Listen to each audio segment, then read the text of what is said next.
NASA எனக்கு வந்து ரொம்ப பிடிச்ச லொகேஷன். என்னன்னா எங்க மாமா பையன் வந்து சின்ன வயசுல அமெரிக்கா வந்து நாசாலாம் சுத்தி பார்த்துட்டு போயிருக்கான். அப்போ நான் அமெரிக்காலாம் போவேன், நாசால போகணுன்ற தாட் ப்ராசஸே இல்லை. ஸோ நடக்கிறப்போ இந்த ஷூட்ல இருந்துமே ஒரு குறிப்பிட்ட குரூ மட்டும்தான் நாசாவுக்கு போறோம். சிலரை வேணாம்னு சொல்லிட்டாங்க.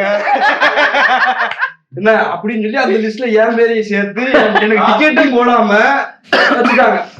நமக்கு நம்ம நாசா கணக்கு நாசமா போச்சு. நான் படுத்துட்டேன்.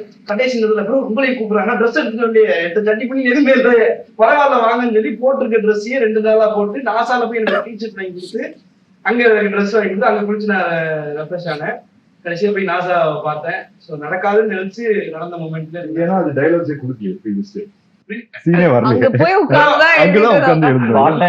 ஓ லாக் பண்ணிருக்கான். அங்க இருக்கு ப்ரோ, அதுல இருந்து எழுதணும்ன்ற மாதிரி ப்ரோ. ராபர்ட் ஃபீல் பண்ணி எழுதுவார். லொகேஷன் போனதா எனக்கு நேர்ல கூப்பிட்டா தான் நான் எழுதுவேன் அப்படின்னு இருக்கான். எல்லாரும் இன்வால்வ் ஆயிருக்காங்க. இல்ல இன்டைரக்டா இல்ல நீயே இன்டைரக்டா ஒண்ணு சொன்னேன். அது ப்ரோ சொல்லும்போது கன்ஃபார்ம் ஓகே.